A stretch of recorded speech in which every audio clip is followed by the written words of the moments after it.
अभी हमने ज्ञापन दिया है एसडीएम साहब को, और हम लोग इसके खिलाफ जो है धरना प्रदर्शन कर रहे हैं कि इस तरीके की घटनाएं भारत में घटित ना हो, और जो ऐसे दंगाई संगठन है उन पर रोक लगाई जाए, और ऐसे आतंक फैलाने वाले संगठनों पर बहुत कड़ी कार्रवाई की जाए। उन पर जो है देशद्रोह का मुकदमा लगना चाहिए, क्योंकि उन्होंने भारतीय मूल निवासियों के घर जलाए। उन्होंने किसी विदेशी के ऊपर आक्रमण नहीं किया है, बल्कि हमारे देश में रह करके हमारे ऊपर अत्याचार किया है, भारतीय मूल निवासियों के ऊपर अत्याचार किया है। त्रिपुरा में जो घटना हुई है तो किन लोगों ने ये घटना घटित की है, कौन लोग हैं ये? हिंदुत्ववादी संगठन थे, और जो जय श्री राम के नारे लगा रहे थे।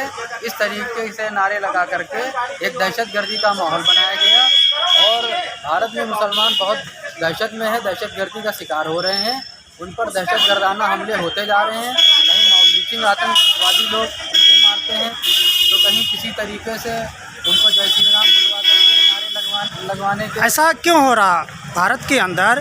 जो मुसलमानों में हम देख रहे हैं बहुत सारी घटनाएं घटित हो रही हैं, महाबलीची में लोग मुसलमानों को मारा जा रहा है, तो ऐसा क्यों मारा जा रहा है? और ये कौन लोग हैं जो मुसलमानों के ऊपर अन्याय अत्याचार जुल्म कर रहे हैं? इनका क्या मकसद है, क्या इरादा इन लोगों का? मकसद है कि मुस्लिम मुक्त भारत, ये बात ज़्यादातर हेडलाइंस में भी आ चुकी है। नेता लोग यहाँ के अपने भाषण में भी कहते हैं मुस्लिम मुक्त भारत। भारत से मुसलमान क्यों मुसलमानों से इस भारत को मुक्त कराना चाहते हैं? इनका धर्म से कोई संबंध नहीं है। नहीं, मैं ये पूछना चाहता हूँ क्यों ये मुसलमानों से भारत को मुक्त कराना चाहते हैं? ये दरअसल किसी धर्म से इनका ताल्लुक़ नहीं है, ये मानवता के नाम पर कलंक है। ये हैवान लोग हैं, ये जो है जो मुसलमानों के हिमायत में आते हैं गैर मुस्लिम, इन लोगों ने मुसलमानों को बचाव किया। गैर मुस्लिमों ने, SC ST OBC के लोगों ने, उन पर भी इन्होंने अत्याचार किया कि कहा तुम कट्टर हिंदू नहीं हो, उन पर भी अत्याचार किया गया। तो ये इनका इंसानियत से कोई लेना देना नहीं है। ऐसे हैवानों पर संगठन पर रोक लगनी चाहिए जो भारत में आज फैला रहे हैं। आज जो ज्ञापन सर, आप लोग किस संबंध में ज्ञापन देने आए? आज बहुजन क्रांति मोर्चा और राष्ट्रीय मुस्लिम मोर्चा के द्वारा माननीय बावन मेश्राम साहब के नेतृत्व में और सज्जाद नोमानी साहब के नेतृत्व में त्रिपुरा में जो घटना हुई है, जो मुसलमानों के ऊपर अन्याय अत्याचार हुआ, उनकी मस्जिदें जो जलाई गई और उनके दुकानें और उनके जो घर जलाए गए हैं, इसके विरोध में हम लोग ज्ञापन देने के लिए सीतापुर में आए। अच्छा सर, आप क्या मांग करते हैं? मांग हमारी ये है, जो वहाँ का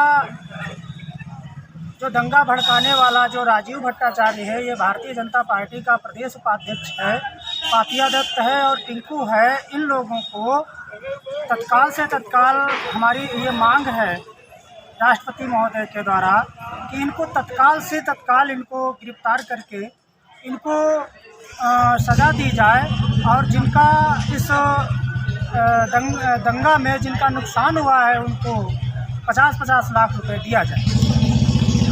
आप इसको किस नज़रिए से देख रहे हैं? जो बांग्लादेश में दंगा हुआ उसको नज़रिए से, उसका बदला तो आप इसको नहीं समझ रहे हैं? जी जी जी जी, ये जो बांग्लादेश में जो घटना घटित हुई है, वहाँ दुर्गा पंडाल में जो इस्लाम और कुरान को लेकर जो बेदाबी वहाँ पे की गई है, जो आलोचना उसकी की गई है, उसी के प्रतिशोध में यहाँ के जो तथाकथित जो हिंदू हैं, जो ब्राह्मण लोग हैं, जो RSS और बजरंग दल के जो विश्व हिंदू परिषद के लोग हैं, उनके द्वारा ये काम किया गया भारत में।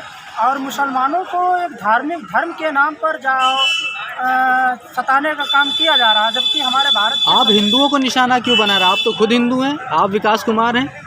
हम हिंदू नहीं हैं। हिंदू नाम तो फिर आप क्या हैं? हिंदू नाम का कोई धर्म नहीं है। हिंदू का मतलब है ब्राह्मणों का गुलाम। हिंदू नाम का कोई धर्म नहीं है। स्वामी दयानंद सरस्वती ने खुद लिखा है कि हिंदू नाम का कोई धर्म नहीं है। उसने सत्यार्थ प्रकाश में लिखा है कि हिंदू मुगलों के द्वारा दी हुई गाली है, तो गाली तो धर्म नहीं हो सकता है। नहीं तो आप अपने आप को क्या समझते हैं? हिंदू नहीं समझते, मुसलमान नहीं समझते, आप क्या हैं? हमको जो डॉक्टर बाबा साहब अम्बेडकर ने जो भारतीय संविधान में जो अनुसूचित जाति, जनजाति और ओबीसी की पहचान दी है, वो हम अनुसूचित जाति से हैं, जो संवैधानिक दर्जा हमको मिला हुआ है। बहुत और खुशी की दूसरा बात है। जी जी दूसरा हमारी पहचान ये है कि हम इस देश के मूल निवासी, जी हम इस देश के मूल निवासी हैं।